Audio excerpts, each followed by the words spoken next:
조선시대 때의 역사 이야기를 좀 하겠습니다.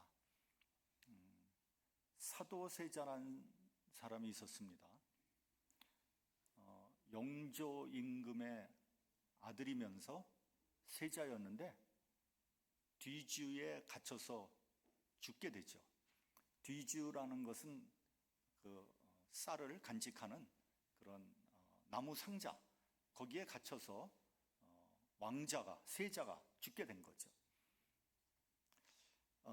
영조가 왜 아들이며 세자를 뒤주에 가둬서 죽였는가에 대해서는 몇 가지 그 설이 있습니다. 첫째는 그 당시 당파 싸움의 희생양이었다는 설이 있고요. 그 다음에는 사도세자가 좀 정신병이 있었거든요. 너무 스트레스를 받다 보니까 정신병이 있었는데 그 정신병으로 인해서 이상한 행동들을 한단 말이죠.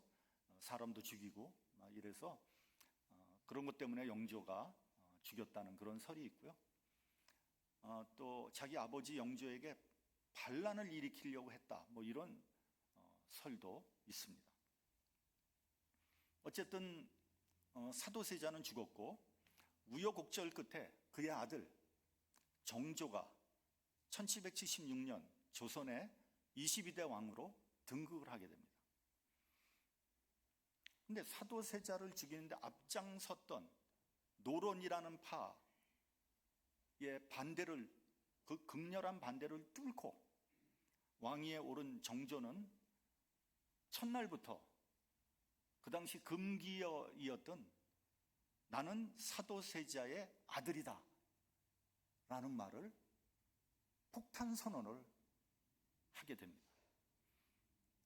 정조는 죄인의 아들이라는 굴레를 벗어버리기 위해서 자기 아버지 사도세자를 높이는 작업을 하는데요.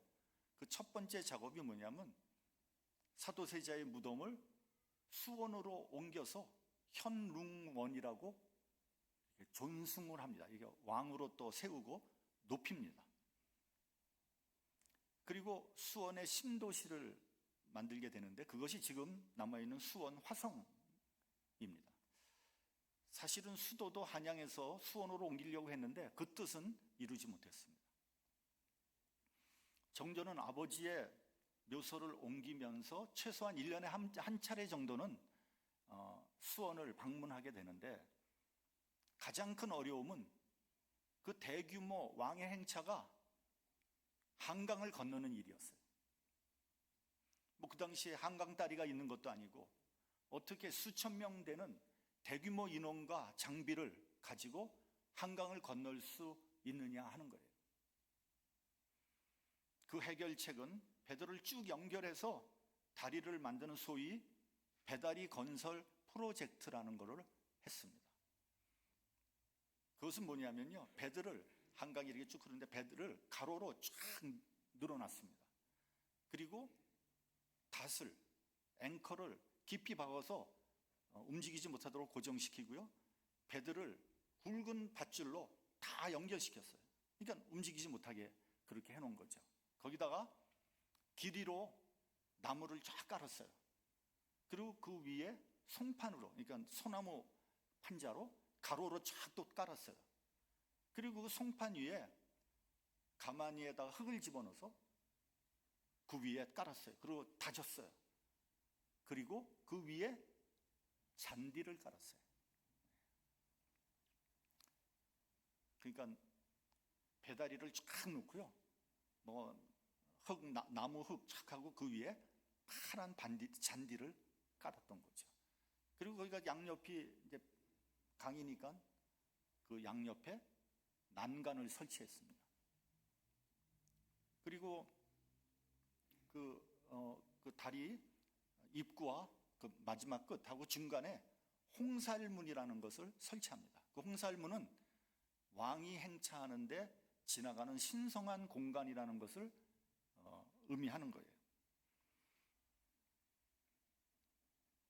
그 배다리의 폭은 약 7.2m 정도 됐다고 합니다. 폭이 7.2m. 그 그 당시 건너는 것을 그림으로 그려놨어요. 수원 능행도라는 그림이 남아 있습니다. 그 그림을 보면 그 7.2m의 다리에 횡대로 9명의 사람이 횡대로 쫙 같이 갈 수 있을 정도의 넓이가 된다는 거예요.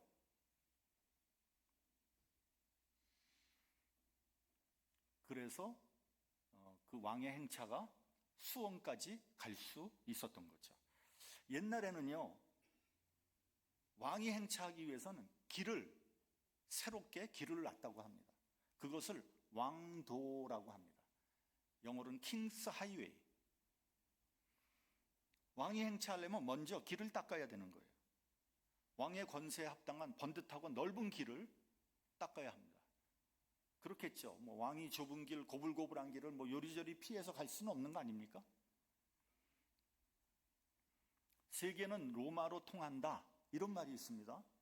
이 말은 뭐냐면요, 그 당시 로마 시대에 로마 제국이 만들어 놓은 길을 따라가다 보면 로마에 도착하게 된다는 거예요. 이 말은 뭐냐면요, 그 당시 로마 제국은 그렇게 길을 잘 닦아놨다는 거예요. 로마가 세계 최강의 제국이 될 수 있었던 비결 중에 하나가 뭐냐?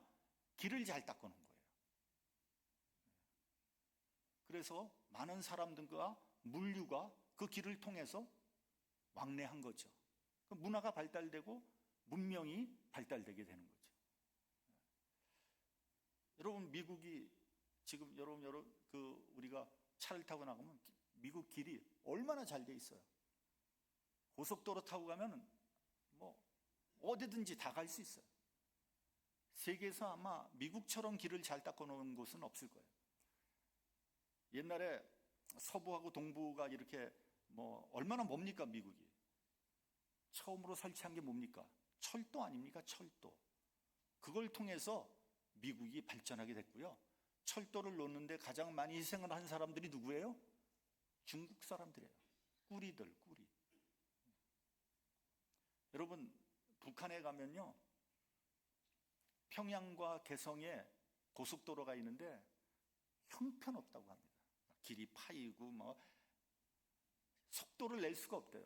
그러니 북한이 발전될 수가 없는 거죠. 길이 그만큼 중요한 거예요.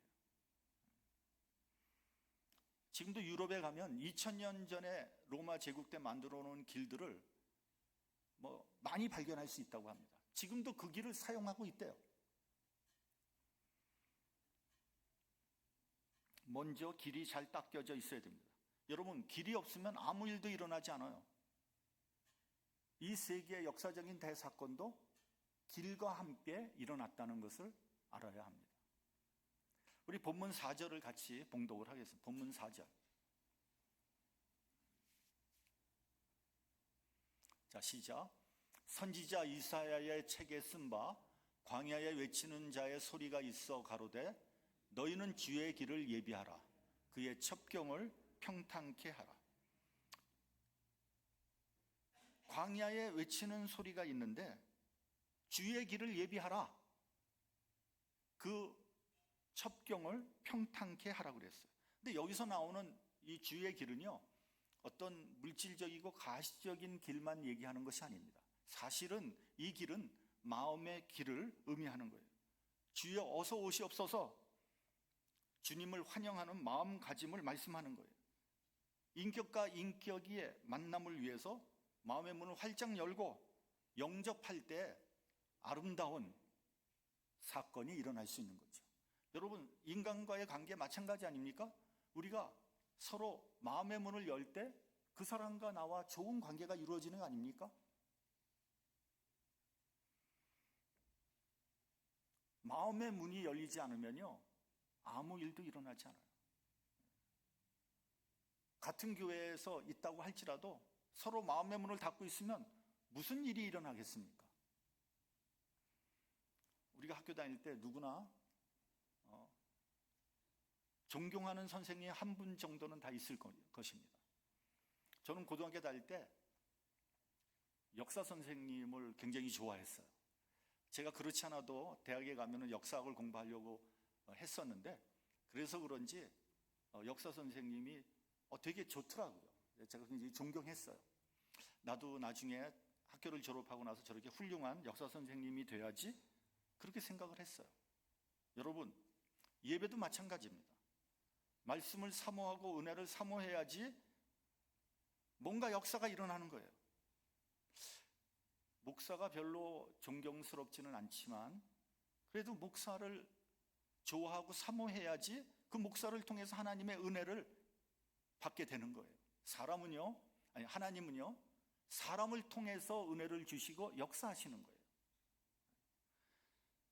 그래서 제가 설교하기 전에 종종 부족한 저를 십자가의 보혈로 가려달라고 그렇게 기도하는 거예요. 나는 나 혼자 돌을 따는 것처럼 하나님 말씀 읽고 깨닫고 은혜 받아야지, 이렇게 생각하는 사람도 있을 수 있어요. 그럴 수도 있어요. 그게 안 된다는 게 아니에요. 그러나 대단히 어렵다는 것을 알아야 합니다. 그래서 여러분, 교회 신앙생활 하면서 시험에 들면 안 돼요. 시험에 들면 손해보는 거예요. 받았던 은혜도 사라지는 거예요. 시험에 들었다고 생각하면 빨리 돌이키려고 노력해야 돼요. 시험을 준 상대방을 돌이키려고 하지 마세요. 그러면 싸움 나요. 상대방은 하나님께 맡기고 내 스스로를 돌아보고 돌이키려고 해야 돼요. 시험에서 빨리 빠져나오면 나올수록 영적으로 유익한 거예요. 오늘 본문을 보면 세례 요한이 말씀을 선포합니다. 회개하라, 주의 길을 예비하라. 메시아가 오셨다. 주님을 영접하라고 광야에서 외쳤습니다. 회개하고 새로 임하는 왕, 메시아를 받아들이라는 거예요. 여기 나오는 주의 길이 바로 왕도예요. 왕이 오실 수 있는 길입니다. 그런데요, 여러분, 예수님은요, 이 세상에 육신을 입고 오셨어요. 육신으로 오셨어요. 죄인의 모습으로 오셨어요. 그래서 온갖 고난과 핍박을 받았습니다.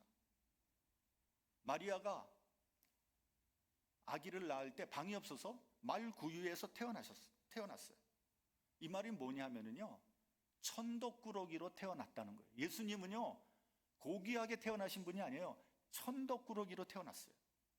그래서 아무도 예수님을 영접하지 않았어요. 영접하기는커녕 헤롯이란 자는 군대를 보내서 죽이려고 했죠. 예수님은 일생 동안 제대로 대접을 받아본 적이 없는 분이에요.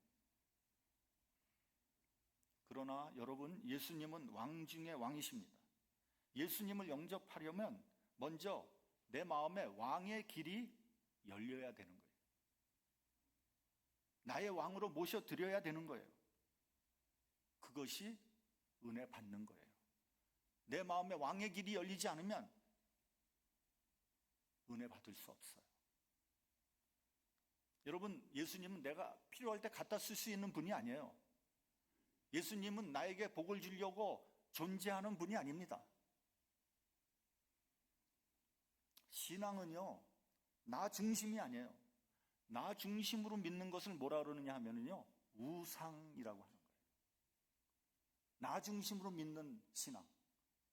나 필요할 때 예수님이 필요하고 내가 괜찮을 때 예수 필요 없어. 이게 바로 우상이라는 거예요. 우상을 섬기는 거예요. 신앙은 하나님 중심이고요, 예수 그리스도를 나의 왕으로 받아들이는 거예요. 여러분, 순종이 제사보다 낫다, 이런 말이 있잖아요. 그 말이 무슨 말인지 아세요? 예수님께 순종하는 것이 성령 충만하게 예배 드리는 것보다 낫다는 거예요. 아무리 충만한 예배를 드려도 예수님의 말씀에 순종하지 않는 것은 말짱 의미가 없다는 거예요. 다른 사람들은 다 은혜를 받는데 왜 나는 은혜 받지 못할까? 이렇게 생각하는 사람도 있을 거예요. 나의 태도와 자세를 점검해 봐야 돼요. 내 마음에 왕의 길이 열려 있는가? 주님께서 오실 수 있는 마음의 자세가 되어 있는가? 깊이 생각해 봐야 돼요. 그리고 무엇보다도 회개를 해야 돼요. 회개하지 않고는 절대로 은혜 받을 수 없어요. 또 본문에 보면 첩경을 평탄케 하라고 했어요. 이 말씀도 비슷한 말씀이에요. 길을 곧게 만들어야 돼요. 구불구불한 길을 똑바르게, 높고 낮은 길을 평탄하게 해야 돼요. 그래서 예수님께서 쉽고 편하게 오실 수 있도록 우리 마음을 열어야 돼요. 영접할 자세를 갖춰야 돼요. 왜냐하면 그분은 왕이시기 때문이에요. 이러한 마음의 문이 열리지 않으면 그분은 오실 수가 없어요. 어쨌든 예수께서 드디어 이 세상에 오셨어요. 새로운 역사를 시작하셨어요. 그러나 이 놀라운 역사는 저 조용한 시골 베들레헴 말구유에서 시작됐어요. 아기가 태어났어요. 메시아가 태어났으니까 구원의 역사가 이루어질 거예요. 그러나 아무도 몰랐어요. 아무도 관심 갖지 않았어요. 오직 마리아와 요셉만 알고 있었어요. 여러분, 우리가 2000년 전에 로마 시대로 되돌아가서 한번 생각해 볼 필요가 있습니다. 당시에는 팍스 로마나 시대였어요. 로마 제국이 전성 시기로 들어가는 그러한 시기였어요. 로마의 막강한 무력이 전 세계를 집어삼켰어요. 로마 제국이 무력이 워낙 강하니까 다른 나라들은 찍소리도 할 수 없었어요. 억압적인 평화입니다. 세상은 쥐 죽은 듯이 고요했어요. 감히 로마 제국에 대항할 세력은 없었어요. 그러나 식민지의 입장에서 보면은 고통이고 핍박이고 착취고 억압만 있을 뿐이었어요. 유대 지방도 로마의 식민지였어요. 그 당시 유대 총독은 본디오 빌라도였어요. 그리고 본문에 보면 분봉왕이라는 자들이 나옵니다. 분봉왕이란 거기서 이제 이름이 나오는데 헤롯과 그의 동생 빌립 그리고 루사니아라는 사람이 분봉왕으로 나옵니다. 로마 정부는요, 그 전명한 나라를 약화시키기 위해서 그 나라를 여러 개로 나누었어요. 그리고 그 군데군데 다스리는 그러한 자를 분봉왕으로 임명했어요. 그러니까 한 나라를 4분 5열로 나눠서 다스리게 한 거죠. 나라가 이 꼴이 되었으니 자연히 종교계도 극도로 타락했어요. 과거의 유대라는 나라는 신정왕국이었습니다. 대제사장직은 세습되었고요, 종신제였어요. 그러니까 죽을 때까지 하는 거예요. 그러므로 유대 안에 2명의 대제사장이 있을 수 없었어요. 로마 정부는 이 대제사장의 권한이 너무 막강하니까 이를 중심으로 뭉치면 관리하기 어렵겠다 생각하고 대제사장을 로마 제국 황제가 임명하는 것으로 제도를 바꿔버렸어요. 그러니까 로마 정부에 반항하거나 마음에 들지 않는 대제사장은 바로 교체시켜버렸어요. 그러니 제사장들은 로마 정부의 눈치를 볼 수밖에 없는 거죠. 기록에 의하면 2년 내지 3년이면 대제사장이 교체가 됐다고 합니다. 그러니까 제사장들은 자기가 대제사장이 되기 위해서 로마 정부에 아부할 수밖에 없는 거죠. 본문 2절에 보면 안나스와 가야바가 대제사장으로 있을 때라고 돼 있어요. 원래 안나스가 대제사장이었어요. 그런데 어떤 이유인지 모르지만 대제사장에서 물러나게 되니까 그가 아들이 4명이 있었어요. 차례대로 대제사장을 시켰어요. 그리고 나서도 안 되니까 그의 사위 가야바를 대제사장직을 물려줬어요. 예수님 당시의 대제사장은 가야바였습니다. 그러나 그 뒤에는 안나스가 있었던 거죠. 그러니까 현직에 있는 대제사장은 가야바이지만 정신적인 대제사장은 안나스였던 거죠. 그래서 요한복음을 보면 예수께서 붙잡히시고 나서 먼저 안나스에게로 끌려갔는데 그 해의 대제사장인 가야바의 장인이었더라, 이렇게 되어 있어요. 그 후에 신문을 마치시고 다시 가야바에게로 갔습니다. 그리고 헤롯에게로 갔다가 결국은 본디오 빌라도에게 보내진 것을 알 수 있어요. 그러니까 정치와 종교가 야합을 하는 거죠. 유대 종교가 얼마나 타락했는지를 알 수 있는 거죠. 종교의 순수함과 거룩함은 사라지고 온갖 부정과 편법만 난무를 한 겁니다. 이런 혼란한 상황 속에서 메시아가 온 거예요. 학자들은 그때가 영적으로 가장 혼란한 시기였다고 합니다. 그렇게 정의하고 있어요. 그러니까 역사적으로 암흑시대였던 거죠. 메시아가 오셔야만 하는 절박한 시기였던 겁니다. 그때 하나님의 말씀이 세례 요한에게 임합니다. 요한은 광야에서 외쳤습니다. 회개하라, 천국이 가까이 왔느니라. 메시아가 왔으니 회개하고 돌이켜 주를 영접하라는 거예요. 회개의 복음을 외쳤어요. 그의 첩경을 평탄케 하라 했어요. 여기서 나오는 광야라는 말은 무슨 말이냐면 세상을 의미하는 거예요. 그러니까 세례 요한이 세상을 향하여 외쳤다는 거예요. 여러분, 우리도 이 세상을 향하여 복음을 외쳐야 합니다. 여러분, 지금이 얼마나 혼란한 시대입니까? 세상은 풍요로워졌지만 사람들은 갈 바를 모르고 방황하고 있습니다. 물질은 넘쳐나지만 마음은 각박하고 거칠어졌어요. 교회는 많지만 영적으로 감동을 주고 도전을 주는 교회는 찾기 어렵습니다. 오히려 세상이 교회를 걱정할 정도가 되었어요. 그리스도인들은 세상을 향한 영향력을 잃어버렸어요. 저는 지금이야말로 복음이 절실히 요구되는 시대라고 생각합니다. 기독교가 세상을 변화시키고 나아갈 방향을 제시해야 된다고 생각을 합니다. 영국 런던에 가면요, 메트로폴리탄 교회라고 있다고 합니다. 그 교회는 과거에 유명한 찰스 스펄전 목사가 목회를 했다고 합니다. 1866년 그 교회의 교인은 4,366명이었다고 합니다. 그러니까 그 당시 아마 전 세계에서 가장 큰 교회였던 것 같아요. 그러니까 지금 대형 교회의 원조격이 된 거죠. 어느 주일날 스펄전 목사님이 설교를 하면서 이런 말을 했다고 합니다. 사랑하는 형제자매 여러분, 주님을 향해 뜨거운 마음을 가지고 있는 사람 12사람만 있다면 이 삭막하고 폐역한 런던을 기쁨이 넘치는 하나님의 도성으로 만들 수 있습니다. 그런데 아무리 많은 성도가 있다고 할지라도 전부 뜨겁지도 않고 차갑지도 않다면 그 성도들로는 아무 일도 할 수 없습니다. 하나님께서는 주님을 향한 뜨거운 마음을 가진 성도를 지금도 찾고 계십니다. 여러분, 우리가 뜨거운 마음만 가지고 있다면 이 시카고 도성을 얼마든지 바꿀 수 있는 거예요. 우리가 다 뜨겁지도 않고 차갑지도 않으니까 시카고가 이 모양 이 꼴이 되어 있는 거죠.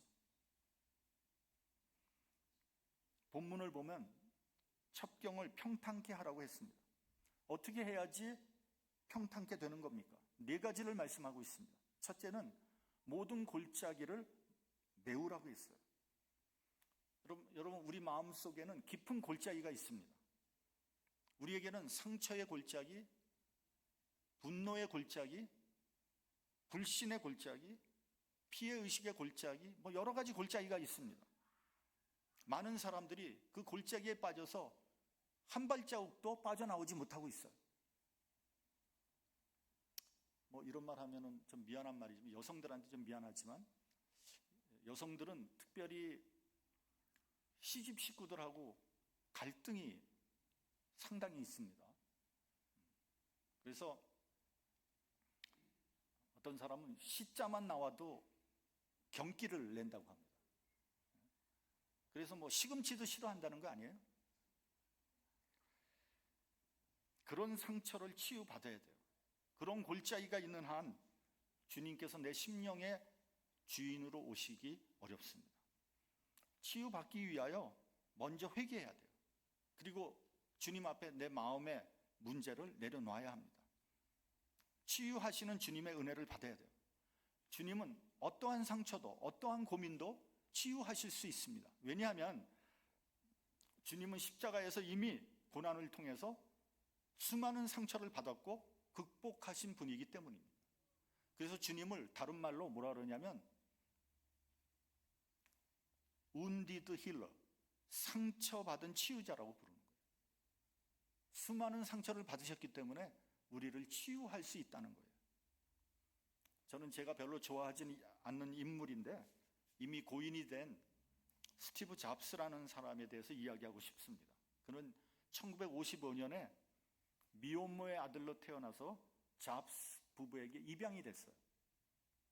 그는 어려서부터 아주 공격적이고 고집이 셌다고 합니다. 그래서 한번 목표를 정하면 반드시 이루고야만은 그런 성격의 소유자였다는 거예요. 그는 30대에 애플이라는 회사를 만들어서 그 회사를 상장해서 이미 백만장자가 됐다는 거예요. 그런데 그의 독단적인 성격으로 말미암아 그 회사에서 쫓겨나고 말았어요. 그런 수모를 당했지만 좌절하지 않고 더욱 노력해서 최초로 3D 애니메이션 토이스토리라는 영화를 만들어서 공전의 대히트를 쳤다는 거예요. 그리고 아이맥, 아이팟을 만들어서 화려하게 제기하는 데 성공했습니다.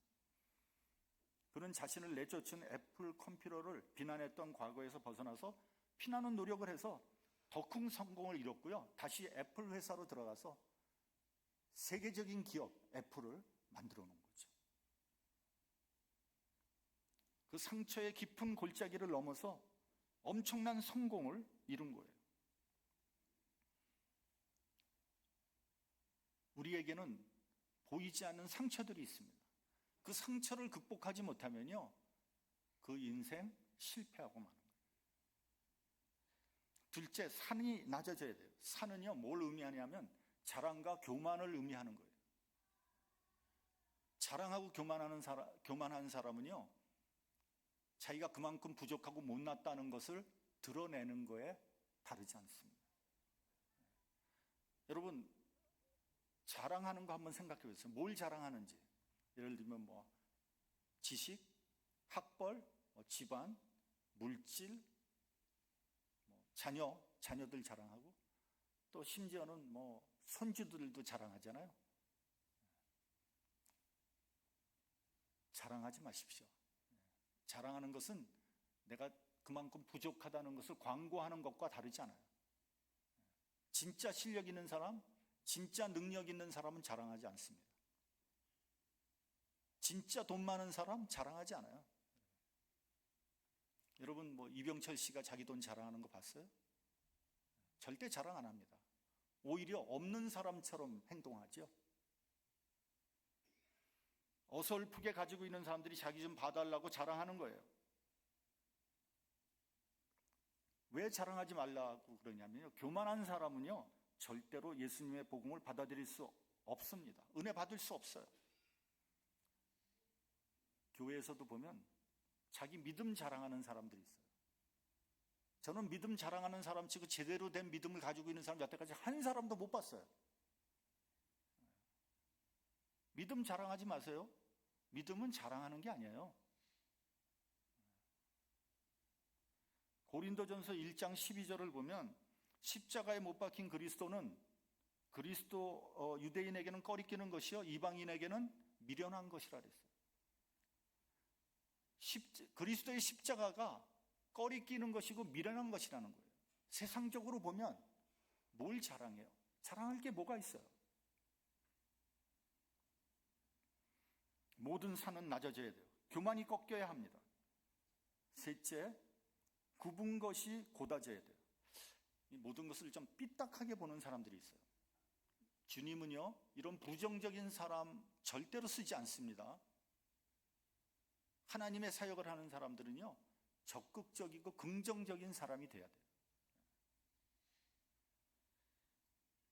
해보지도 않고 처음부터 안 된다고 하는 사람, 주의 일 같이 할 수 없습니다. 이미 고인이 된 현대 정주영 회장은 불도저처럼 밀어붙이는 거로 유명한 사람 아닙니까?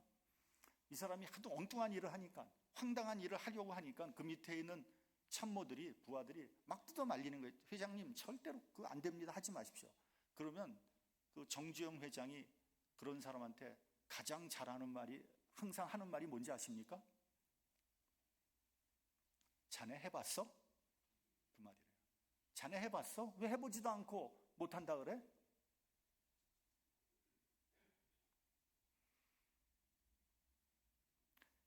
고린도후서 1장 18절에 이렇게 말씀하고 있습니다.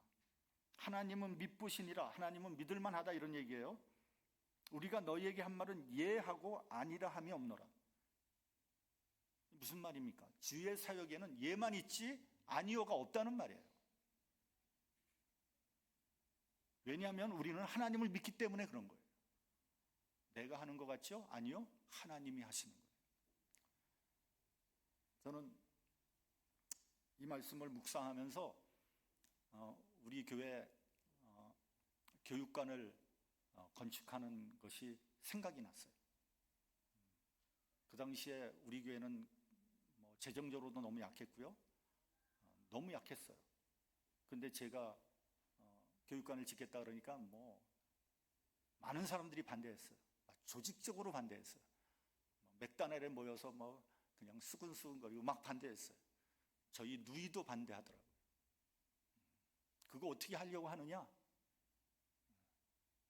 우리 목사님들끼리 모임에서도요, 한사랑교회가 그거 건축한 것은 정말 놀랄만한 사실이다.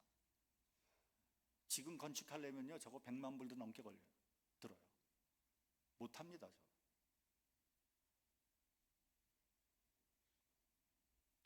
근데 건축했어요. 우리 능력으로 한 게 아니에요. 하나님이 해주신 거죠. 그래서 한국학교도 할 수 있고 모든 프로그램을 할 수 있는 거예요. 근데 해보니까 좀 작더라고요. 한국학교 50명 이상은 못 받겠더라고요. 작아. 어떻게 하겠어요? 그게 우리가 할 수 있는 맥시멈인데. 또 그거 하느라고 여러 가정이 사실은 나갔습니다. 교회 떠났어요. 부담된다 이거죠.